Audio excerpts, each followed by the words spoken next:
Welcome back. I'm Gary Parr. And I'm Arlene Cohen. And you are listening to the midweek version of Fiber Talk, the twice-weekly podcast for the fine art needleworker. Oh, we are fine artists today, huh? Yeah, we're going all formal and everything. Yeah. Okay. All right. All right, now this show sponsored by the Fat Quarter Shop, so we really appreciate that. Absolutely. And a little something about the Fat Quarter Shop. It's an online quilting shop that is expanding into cross-stitch. They stock DMC, Classic Colorworks, and Weeks Dye Works threads, along with a variety of cross-stitch ground cloth. You'll also find patterns from popular designers such as Country Cottage Needleworks, Little House Needleworks, Hands On Design, Tiny Modernist, and Heart in Hand Needle Art. And the Fat Quarter Shop is also working with Priscilla Blaine and Chelsea Carter of the Real Housewives of Cross Stitch to create t-shirts, tote bags, and thread packs.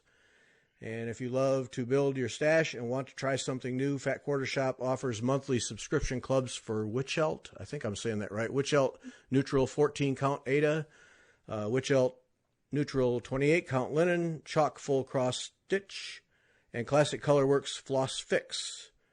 And in this is the end of June, but during this month, Kimberly Jolly has been doing a stitch along with Lori Holt's latest design, So She Did. That's So S-E-W. And those videos are available on their FlossTube channel. I've been watching some of those, so it's fun. She does a nice job. Huh. So visit them online at fatquartershop.com/cross-stitch. Now, if you go to fatquartershop.com, I'm pretty sure it's one of those things where I'll say to Marga, where are my glasses, after looking for 15 minutes? And she'll say, did you look in your hand? And because I can't find the cross-stitch link on the Fat Quarter Shop page, .com page. I'm sure it's there, but I'm sure it's just me. So just if you're like me, then go to fatquartershop.com/cross-stitch, and then you'll have all of their cross-stitch stuff. And do go to the their YouTube channel, because I've been watching Kimberly. Now, she did the Stitch Mania thing. Mm-hmm. I think she had something every day. Ooh, that's dedication. Yeah, this is crazy. But yeah, I'm pretty sure she had, if she didn't have one every day, I bet she missed 3 days tops with a project. That's impressive. If I can be the Margot in your life at this moment, if you are on the Fat Quarter Shop website and you look on the left-hand side, this is on a computer screen, under the listing of things, the first thing they talk about is their pre-cut fabric, but underneath that, site favorites, basic fabrics, but there is absolutely a listing of cross stitch right there. So there it is. Yep. See, I told you. Yep. So left-hand side of the screen is where you find it on a computer screen. I'm not on a phone right now, but I'm sure it's there somewhere too. Yep. See, Gary, look in your hand. Yeah. Okay. Got it. Yeah. So go to their FlossTube channel, and Kimberly has a whole bunch of videos up there of all kinds of things. But the most impressive to me, the Stitch Mania, because she just pounded them out, and a lot of neat designs there. So, yep, Fat Quarter Shop. Thanks for supporting Fiber Talk. Excellent. Yes. We really appreciate it. So, all right. So Arlene, like Arlene and I have been threatening to do a show for, I don't know, last 3 times? Maybe last 2 times. 2 times? Anyway, yes. Yeah. That then we don't get to because we get talking. Yes. And then it's an hour plus, and then, yeah. So we're just going to do the show this time. Absolutely. Here we go. It was your idea. So what was it? How did you phrase that? Wishful thinking stitching is how. Yes. So it was, it's on my summer to-do list, a lot of cleaning up and reorganizing, because simply put, I own too many books, I would say patterns, but it's not so much patterns that fit in magazine folder or magazine file things. It's more books than anything else, but it makes you stop and want to look at all those books when you're trying to do organization, and then you don't actually get to putting them away because you're just spending the time looking at them. And so And then you just want to be able to share it with somebody else who appreciates what you love. And so going beyond cross stitch world, which is an important world in my life. And interrupting you on the cover. Oh, yes. Oh, almost forgot. How cool is that you're on the cover? Yes. So if we pause the wishful thinking stitching. Yeah. So this isn't wishful thinking. This actually happened. So the current issue, like current as in just came out issue of Just Cross Stitch magazine, it is what is labeled the August 2019 issue, which I just think in the magazine world, when it comes out in June and it's labeled as August, it's like, what are you trying to do? Make the summer just disappear? But whatever. The August issue of Just Cross Stitch magazine, I knew that I had submitted and a design was accepted. I knew about this and just shared briefly that I had a design back in December when I was able to share that. And so I knew that would be coming out. And the first week in June, I went on their Facebook page to see if they started posting preview pictures. And I was blown away to see the preview pictures included the cover image, and the cover image was my design. So yes, I am the cover girl, so to speak, on the current issue of Just Cross Stitch magazine, and I am just thrilled with that. It's just been an exciting piece in my world in the last few days. Actually, just yesterday, I was at Barnes and Noble, and so there's something about. I mean, it's certainly exciting to see it at a local needlework store, absolutely, but at least in my area. Just Cross Stitch is available at Barnes and Noble.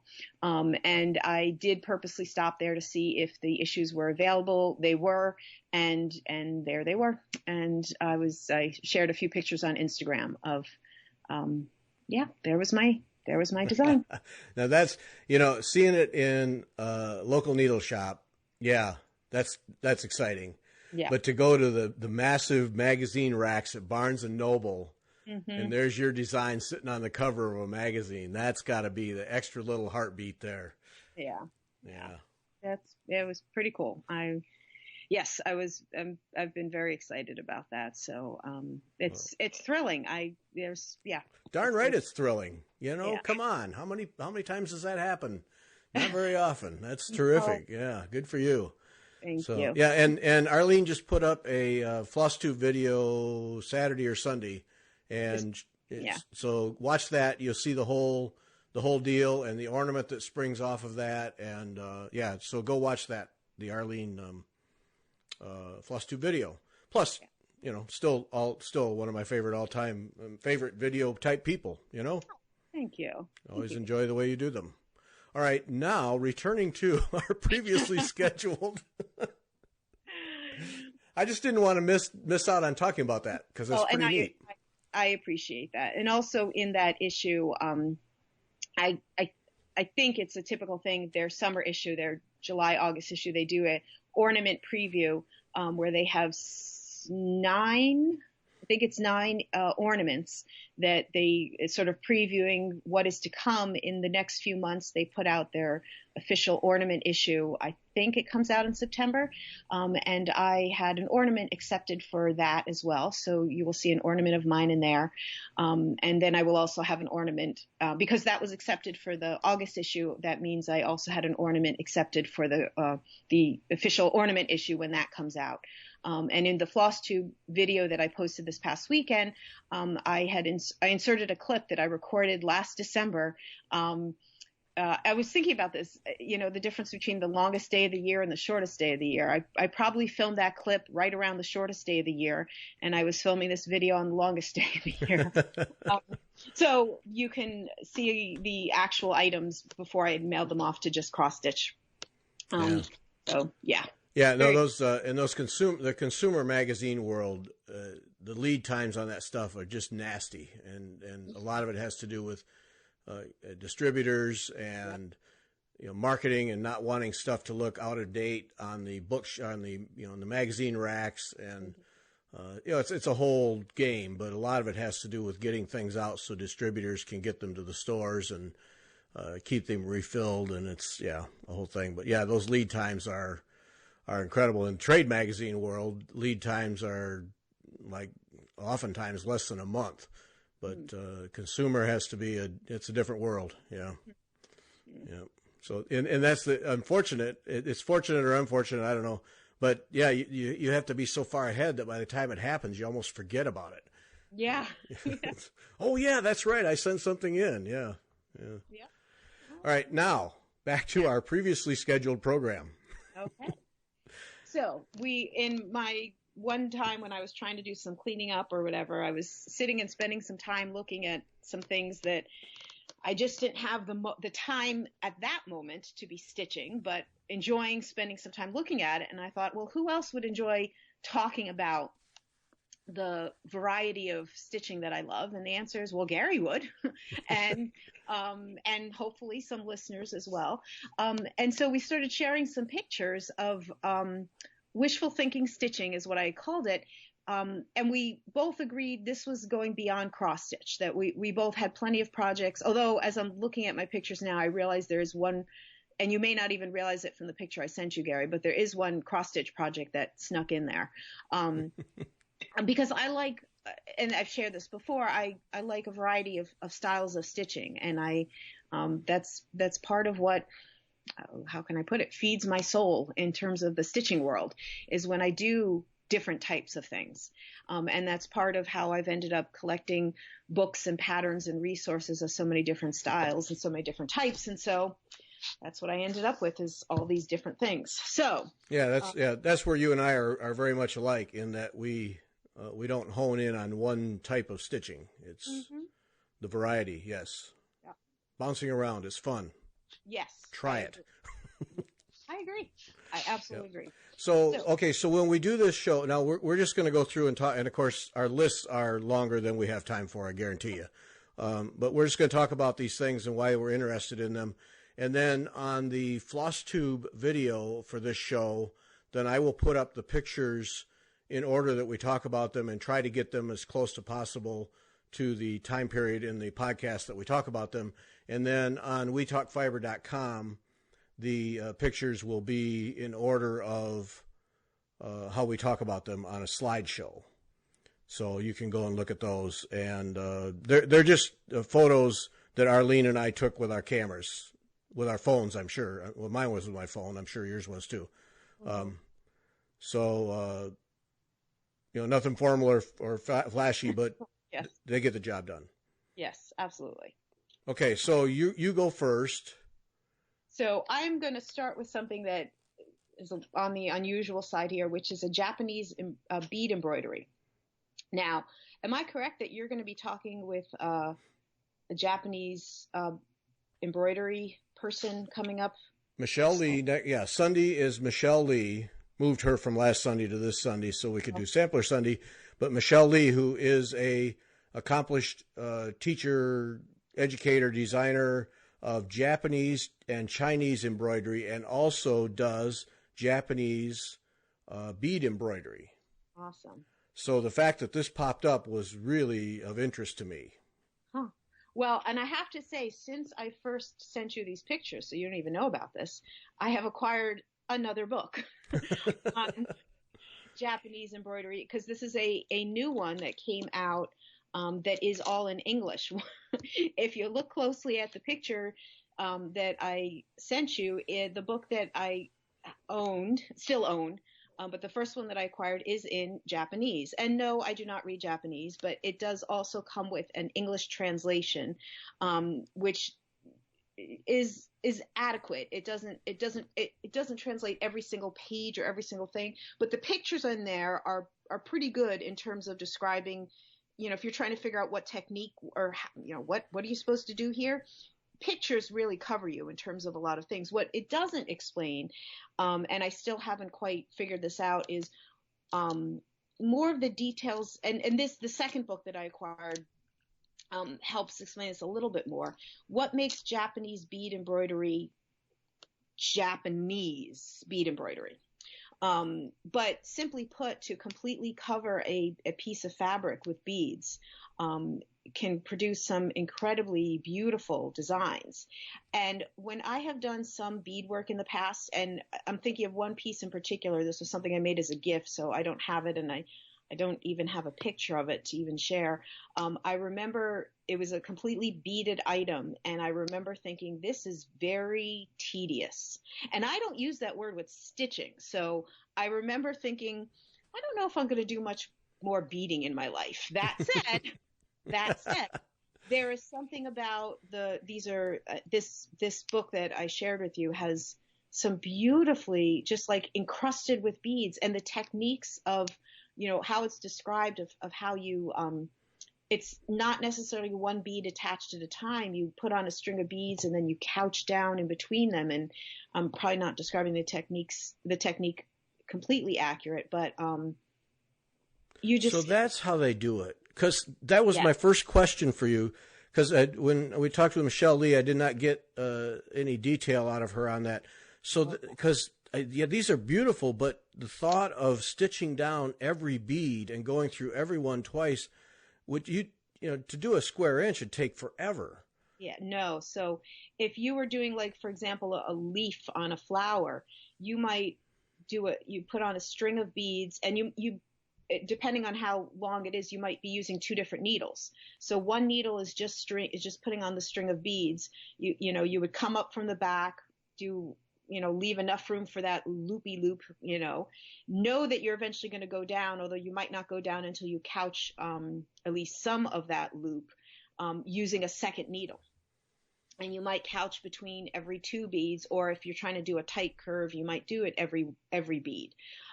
There's a few other, that's the general principle. There's other techniques involved in terms of what shape or what area you're trying to fill in. There are some places where you are doing just a scattering of seed beads, and then yes, you are doing each individual bead at a time.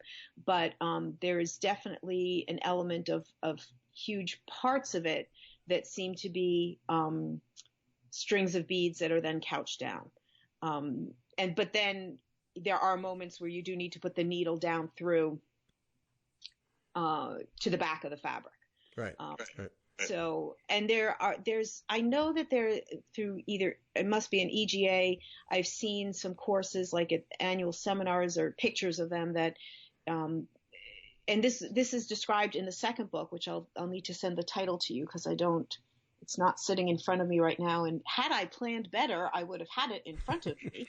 Well, if this was a professional podcast, we'd have all that together, but Absolutely.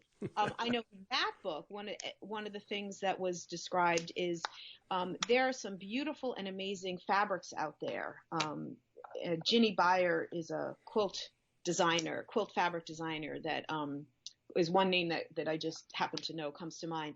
And she does some pretty elaborate fabric that you could then completely use that as your baseline to put beads on top of. And in this second book that I'm referring to that is in English, there is a whole chapter on how you can take a fabric and then, it's in my mind, it's very similar to like taking a painted canvas. You take a painted canvas and it might be beautiful on its own, but then you add on all this other things on top of it in terms of the elaborate stitches and the different threads, and you make it a whole nother level of beauty. Well, this book describes how you add on all these beads on top of a beautiful piece of fabric, and it's a whole nother level of beauty. So really fascinating to kind of go in that direction. At least I find it fascinating. I have yet to actually try this, but I'm very interested in trying. So. Yeah, that's these are handbags that you sent pictures of to me, and boy, they are.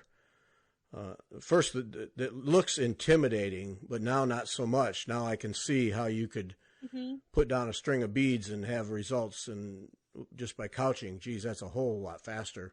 But they're just gorgeous. I could care less about a handbag, but the designs and the way the light hits those beads is really beautiful stuff. Yeah. Absolutely. Yep. Absolutely. That's a good one. So that's on your wish list. All right. On to you. Okay. My first one is to do something out of Yvette Stanton's early style hardanger book. Okay. And the reason, number one, Yvette's books, I only own the one, you own more than one. If you want to learn a technique, boy, just Yes, wow. yes. Get one of her books. Absolutely. Holy smokes! If you can't do it after that,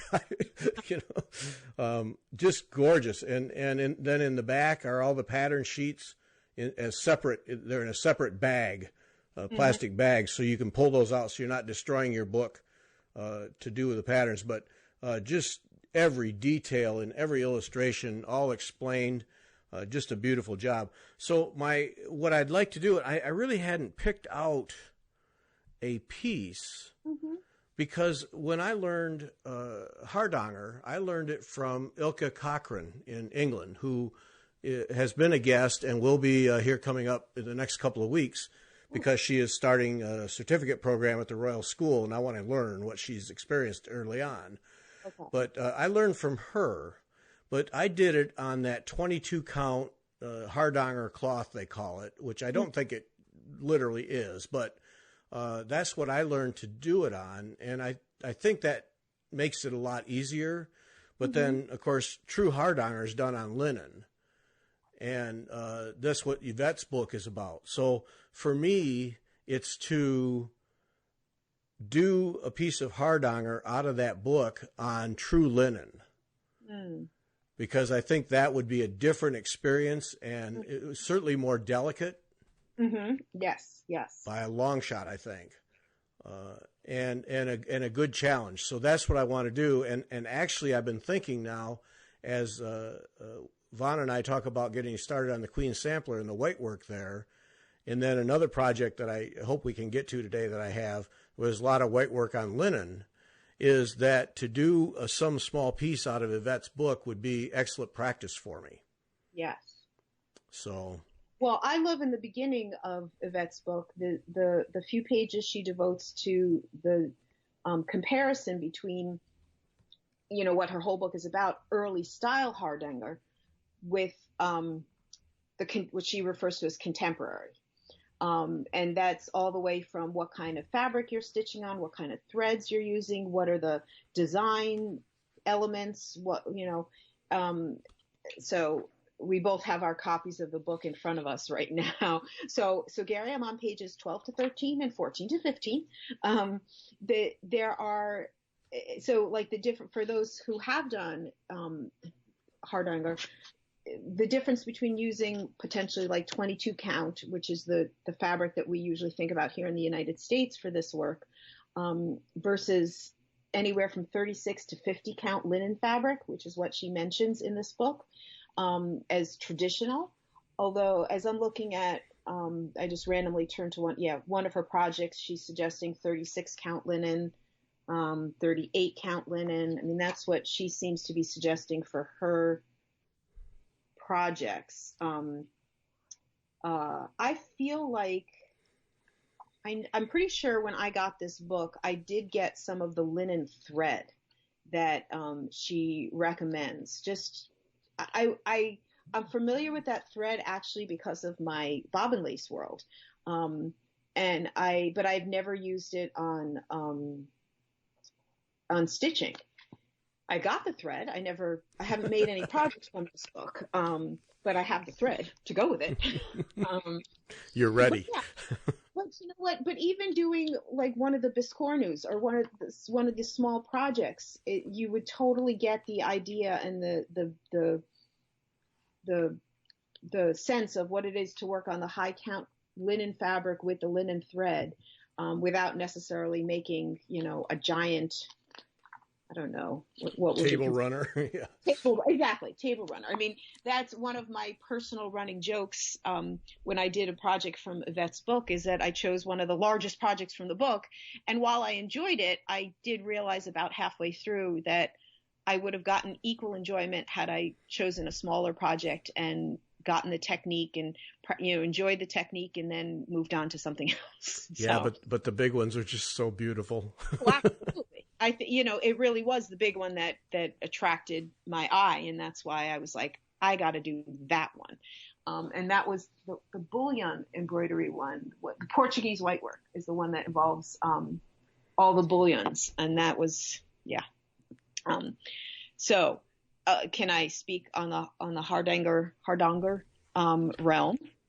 One of my picks, and I don't know if you can tell this just from the pictures that I sent you, is a particular piece from when Nordic Needle was doing their contests. Yes. So this was from, I had to look it up, 2011. There was a piece that just even visually looked different on the cover. And at first I was like, is that just because it's done in an odd color thread or something? And no, it's not so much that it was done in an odd color thread. It's because so much of the so much of the ground cloth thread is cut away that there's almost none of it that's left. And I was so impressed with how this was done. And so I have the fabric and the thread for this project, and I would love to do this. You have to stitch all the, there's no cloister blocks. Am I saying that correctly? Cloister blocks? Cloister block. Yeah. There's no cluster. No, cluster. cluster. Yeah, cluster. There's no cluster blocks to this design. It's all dove's eyes, and when you wrap the threads between when you wrap threads, again, it's been a while since I've done a Hardanger piece, so I'm not going to get the terminology correct, but it's so different. It's certainly not your traditional piece. It was designed, I'm looking at the picture so I can give full credit, a woman in Canada by the name of Marlene Balzer, in 2011, like I said, and it was just, I love something that looks different, and I love the challenge of something that is different. And I'm just, someday I'm going to get it done. I'm going to do it. Well, and that's the thing about Hardanger is, well, all the white work, it is amazing to me what can be done without any color. Mm-hmm. And that's, to me, that's the part that it just captures me every single time. There's no color here. They're just basic threads. Like Yvette talks about linen and linen threads. I mean, there's nothing, no overdyes, no special treatment, no nothing, just linen and linen threads. And then you take that and you make this beautiful lace-like material that has texture and has shading when the light hits it right, has all those things that we look for, and there's no color. And, Yep. And that one you're talking about, yeah, it's just amazing. I mean, it's just how it all holds together is amazing. Yeah. So that's a good one. Yeah, that was those awards. I'm sure that you can still go to their site and. Yes. You could still get many of those books. You can find them in other places, but I believe you can still get them from most years. I think they might be sold out of some years, but you can still find them in various places. And I want to say, no, never mind. I'm not going to say something that's wrong. But yes, no, you still can get at least some of them from Nordic Needle's website if they're not, sold out. Yeah. Now I'm looking at, is the whitework one that you're referring to of yours, the Elizabethan Treasures? Yeah. He says with a deep sigh. Yeah, that one. Yeah. Got a little bit of everything in it. Yeah. And now see, other than the Yvette one, everything that I have kitted up. I think you have most of yours kitted up too. No? I think the couple things we've mentioned so far are, but yeah, I have kits for all of these, and this is one. Linda Berry is the designer, Elizabethan Treasures, that I got at the attic, and I don't know. It's probably, my guess is the attic is about the only place you can get this. And Jean Lee, I was in there one day, and Jean Lee showed me. I have no idea. We were just walking around the shop looking at stuff. And she said, this one. And I looked at that thing and I bought the chart right then because it's kind of a pseudo band sampler, hardanger, white work sampler combination thing. White work sampler. I like, you could certainly call it that. Yeah. That is just stunning. It is absolutely stunning. And there's a little color because there's a lot of an ecru look to it. And because I have all the threads, and there's a lot of off-white to it. Very challenging. Like some of the spots, I've actually sat down and read the instructions because I was going to start one day and then I didn't. Very, very challenging and absolutely stunning piece. And it's got some size to it. And Elizabethan Treasures. It's one, you talk about wishful thinking. It's one of those where I will probably start it one day when I know that I can sit down over several days and have several hours of uninterrupted time. You know, because it just strikes me as one of those where you need to be able to really focus and not be interrupted and keep going so that you can get a rhythm and just get it.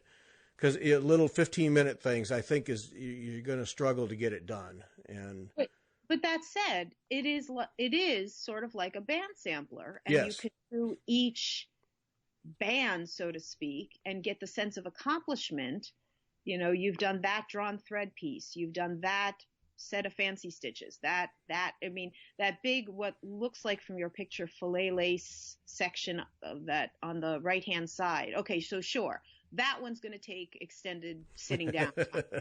But the bands, or whatever you want to call it, on the left hand side, it seems like it could get broken, maybe not 15-minute chunks, but you could get the sense of accomplishments senses of accomplishment with some, with each little piece that you accomplish, with each little part. Yes. No, I agree with that. Yeah. It's just, it's not going to be the easiest piece to do. But if anybody ever gets to the attic, ask to see the Elizabethan Treasures piece, the model, because it's, and maybe just some, it's just whatever. But I just think it's one of those that is mind blowing, if for lack of a different phrase. But I just really, the minute I saw it, I know my jaw dropped, and I know Jean, she did the model. She's really proud of it, and rightfully so, because it's beautiful. And Linda Berry, Elizabethan Treasures. It's, I'm pretty sure it's the only place you can get it is at the attic, but it's a special piece in my mind, and that's why I bought it and then got it kitted up and ready to go. Oh, yeah. All right. I'll be asking you about that one. Arlene, don't. Don't. All right. Well, the list is so long. I'm with you there. The list is so long, and I won't. I'm with you. I got it. Okay. Where are you going next? Well, should we sort of stick with the white work theme here, because sure. I realized I got more on the white work realm. To Trish Burr's White Work with Color book, which I know that I was a little thrown by the title, as well as even like the cover image, which to me just wasn't as appealing. But once I got the book in hand, thanks to a good friend, and saw some of the projects in there, and so one that I picked out in particular, which just really appealed to me. I have only dabbled a little bit in the needle painting techniques, the long and short stitch, that but every time I look at the little pieces that I have done, I keep thinking I want to do more of that, because it's definitely a technique that I know that the more you do it, the better you get at it. And Trish Burr's another one that I so appreciate her books and her diagrams and her instructions, and it makes you feel like, yeah, I could do that. This is so well written out. Do this first, then do this, then do that.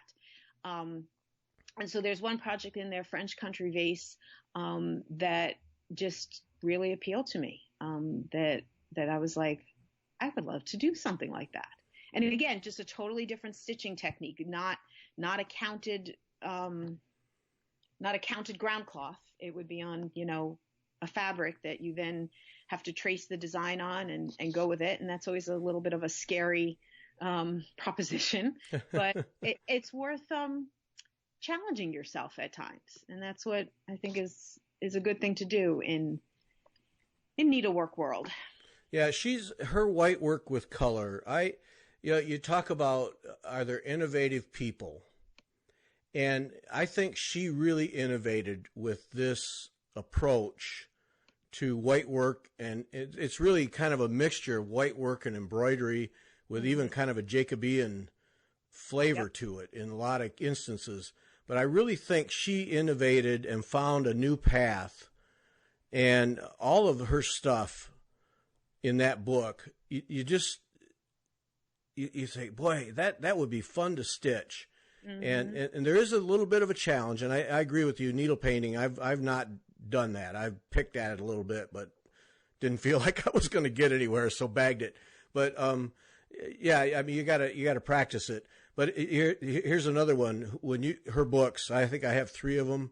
I know you have more than one. What the instructions, the illustrations are fantastic. Mm-hmm. Yeah. You can figure it out easily from her stuff. Mm-hmm. And her designs are not huge. They look huge on the page, but a lot of them are small and very approachable. Yes. And yeah, she just does beautiful work. Yeah. Yeah. So the French country vase. Yeah, I'm looking at that now. That's beautiful. And see there, even there, you look at that. And sometimes I joke about the iconic basket of flowers needlepoint thing or whatever, and this is your vase of flowers. But even in that, she found a new look. Absolutely. That is not your typical vase of flowers. Not at all. No.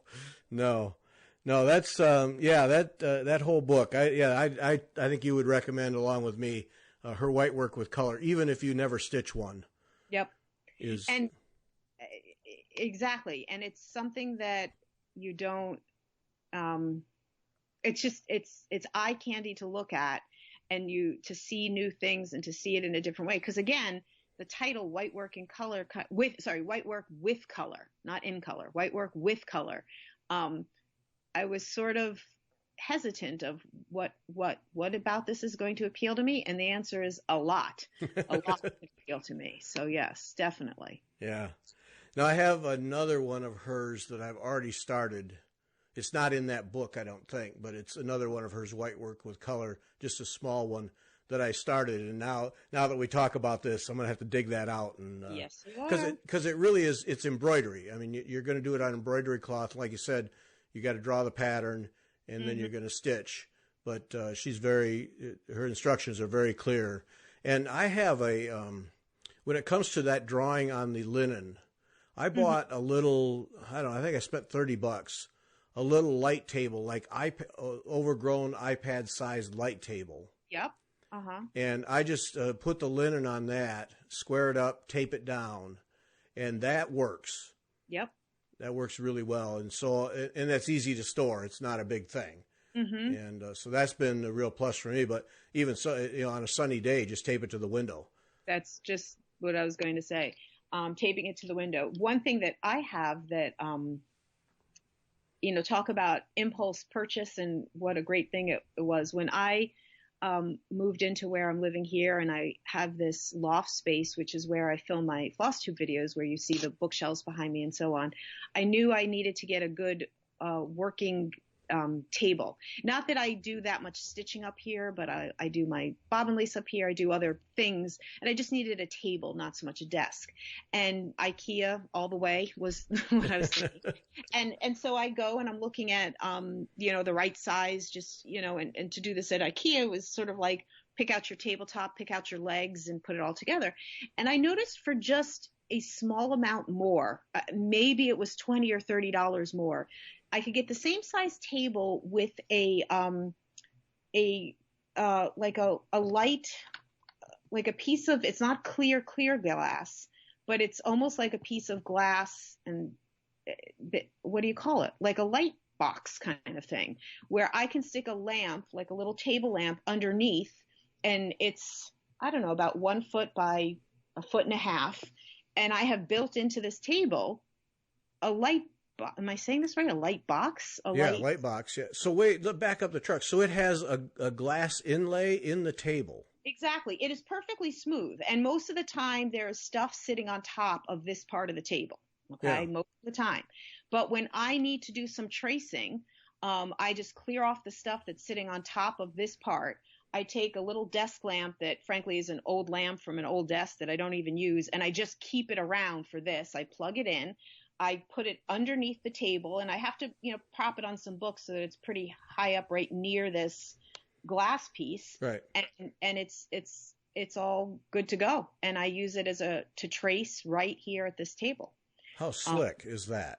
It's pretty, and like I said, it's not something that I purposely was looking for when I was looking to get a table up here, but I'm so glad I spotted it on the IKEA website when I was picking out things, because it has been a great thing to have, because you could tape right onto the table or, whatever I need to. I mean, there are some times where the little lamp that I have isn't bright enough, and I do go down and tape it to the window and use that method. But having it right on the table here is a great thing. Wow, that is awful handy. Wow. IKEA. Amazing. Yep. You can find all kinds of stuff there. Yeah. I still hate those stores, though. I feel like I'm going to get lost in there and never come out. Oh, sure. Yes. That is always a possibility. Yep. But they have food, so I'd be right. And they have beds. You could just sleep there. Yeah. Oh, yeah. I think you could live there for days. Number one, no one would notice. Yeah. Yeah. It's, no, they make me nervous. Okay. So in keeping kind of with this theme, I'm going to go to, this is another one I have. Well, you buy the kit anyway. I don't have a choice. I had to buy the kit because that's the way Gay Ann Rogers sells them. But her Echoes 2 Tudor Rose Sampler. This is another one. Now, this is a real mixed bag. I mean, Gay Ann Rogers stuff is challenging. But I was told once, who does the Chili Hollow thing? Oh, man. Jane Wood. Jane Wood said to me once that her pieces look incredibly difficult, but they're not. She said they're not. What is difficult is the technique. If you have good technique, they are not difficult at all. And I thought I've always carried that with me, because her pieces, they really do. They look incredibly challenging. But I every time I look at it, I just remember Jane saying, "It's just good technique." Well, good technique can be had, with some practice. But this Tudor Rose sampler, she has two versions, and I bought the one with the big rose in the center. Okay. Because it has some black work, some white work, a ton of stitches, different stitches. Yeah. And I think it's just one of the most beautiful things created. I really, yeah. Are those flowers like stump work? Are those Yes, I believe they are. Okay. Some kind of stump work, yeah.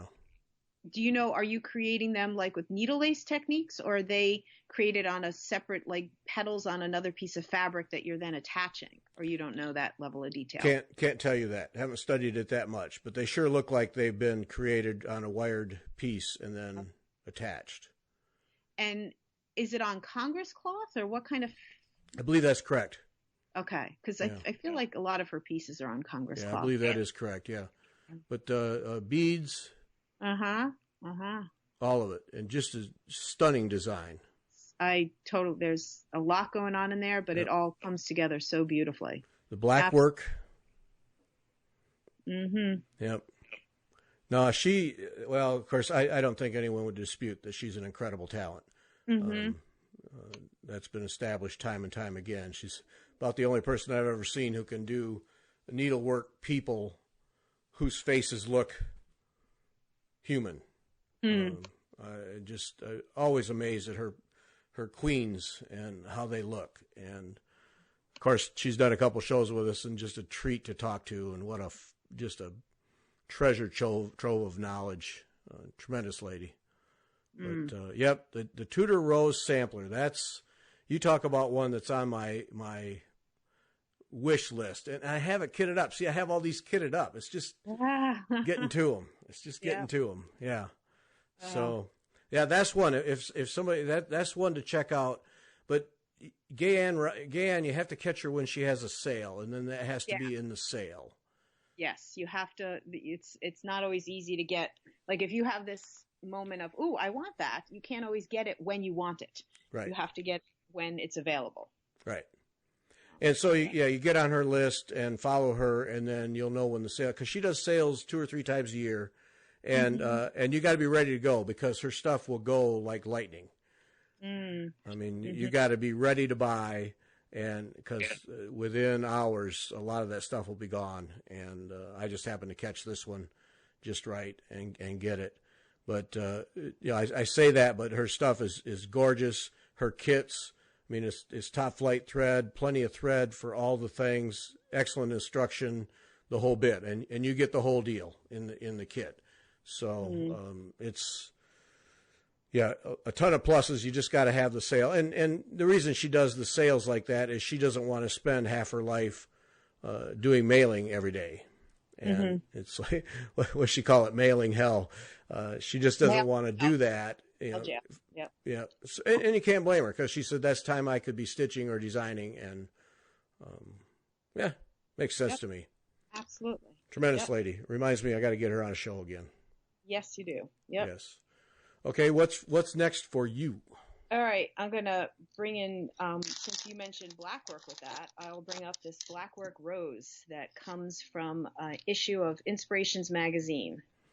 And I apologize that in the picture that I sent you and have here, I can't give credit to the designer. It's because I don't have the name of the designer in this picture, and I'm sorry about that.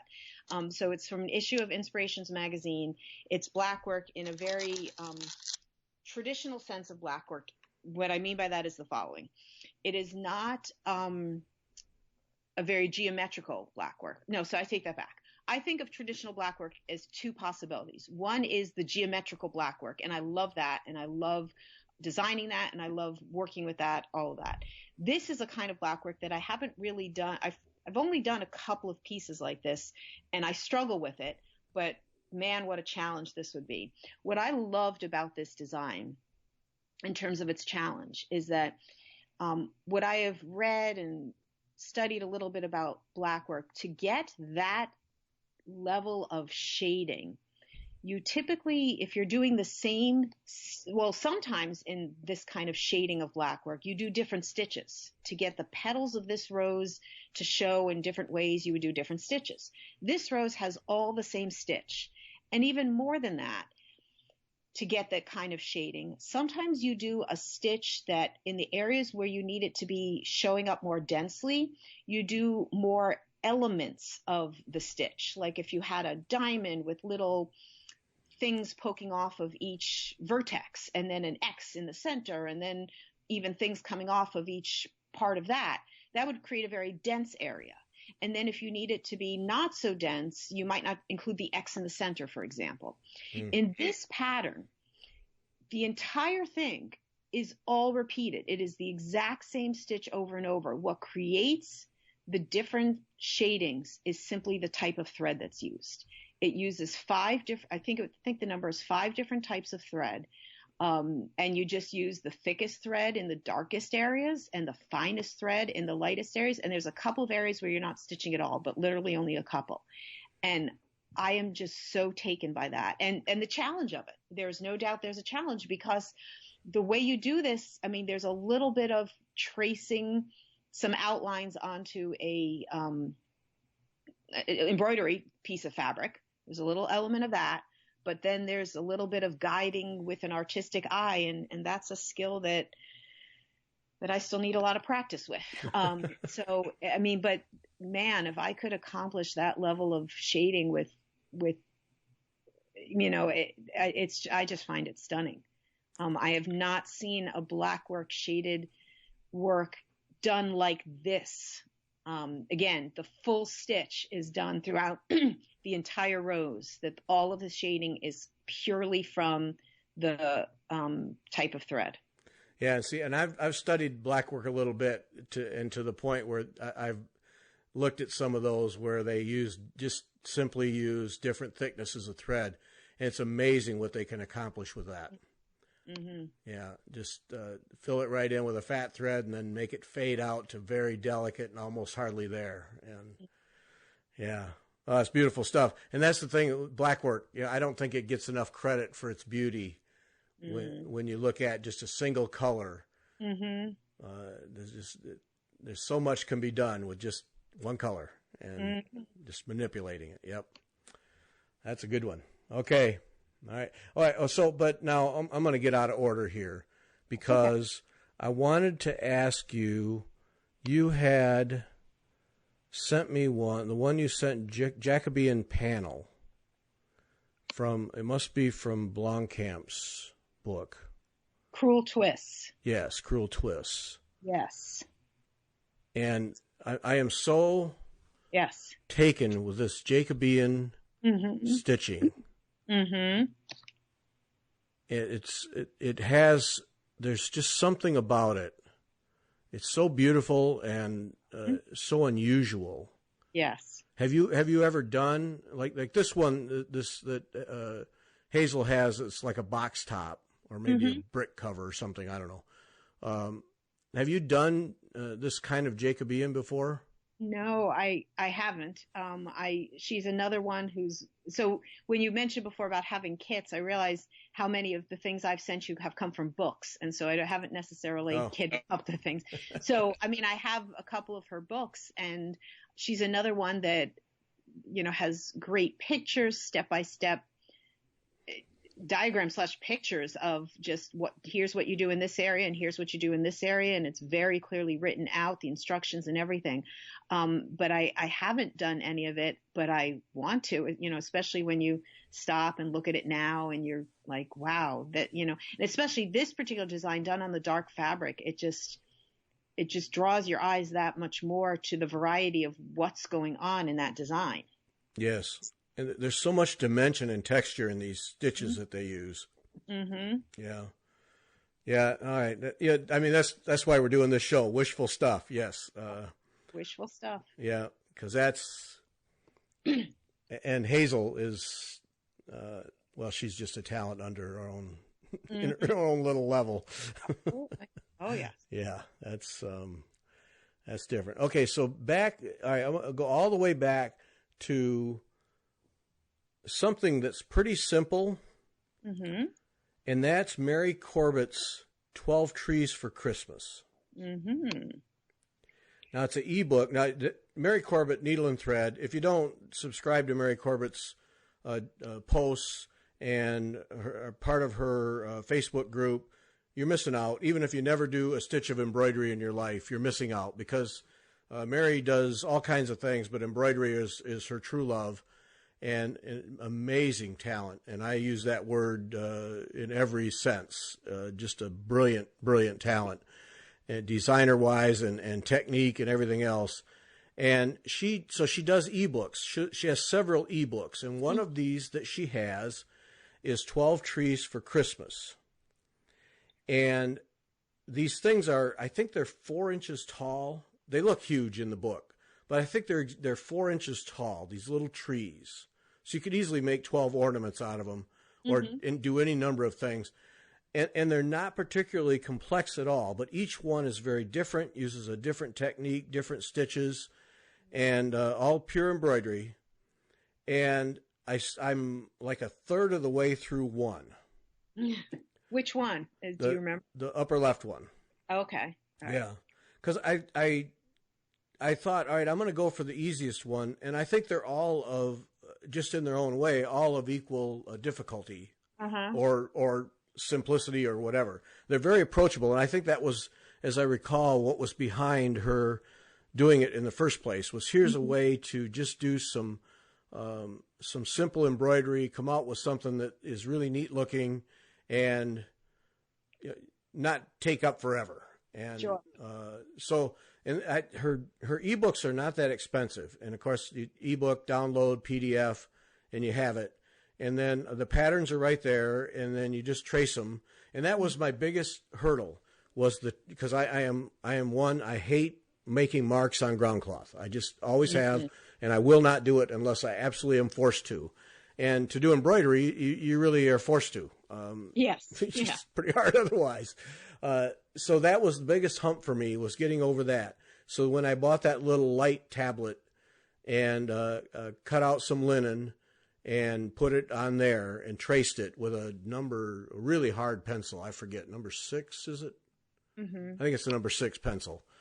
Went like clockwork. Was no big deal at all. So I'd been freaking out over tracing on linen, on ground cloth or embroidery cloth, freaking out over it. And then once I did it, it was like, well, that was no big deal. You know, what's the holdup? So, and these are, they're a good way to get some embroidery experience. And of course, Mary Corbett instructions, without a question, some of the easiest to follow in the business. But they're also so small that you can put them in a hoop, and they're easy to carry with you. Yes. Yeah. Travel anywhere with them. Just a little 6-inch hoop, and you're good to go. So, yes. Got to get back to those. I can also just comment that quite a number of my books that sit on my shelf are Mary Corbett's fault, because she does such great book reviews that I have to have that. And frankly, of the pictures of the projects that I sent you, the ones that come from books, almost all those books are books that Mary had book reviews on, and it was the book review that made me go buy the book. I'm just saying, Mary, if you're listening, it's your fault. I'm just saying. Yeah, I think that's a new hashtag. Hashtag is blame it on Mary. Blame it on Mary. Yes. Oh, she's caused me to buy more than my share of stuff. Yes. Oh, yeah. Oh, absolutely. That's a dangerous woman right there. Mm-hmm. Yeah. Yeah. Dangerous to your pocketbook. Yep. All right. One last one. Oh my gosh. Go for it. It's all on you, Arlene. Pressure. Well, all right. So in terms of, I'll mention something, and it kind of covers a couple of different ones. How's that sound? Okay. And it has to do with when you pick out a project, a pattern, a book, whatever, that is also partially a souvenir of an experience. So there is something called Swedish weave designs, one of the patterns that I pick out there, and it's a technique I've never done before. I do remember Nordic Needle as that being a place that, when I went to the Nordic Needle retreat that one time, there was class on it, and it's one of the ones that I wish I had taken a class on. Just a technique that has vaguely appealed to me, and it's not a complicated thing by any means. But I found a pattern for, it's a huck embroidery, and the place where I got this was just on an amazing trip that I had. And so while I have not yet done this, and I would do one of the smaller projects from this, but the pattern, you can make like a whole tablecloth, but you could just make a smaller table runner, or even just like a small pillow from it. If I ever got to doing it, it would also be a souvenir from the trip where I bought the pattern when I stopped at this amazing store. Does that make sense? Yep. And I think that incorporates actually a couple of the other things that I can't necessarily talk about in detail because we're running out of time.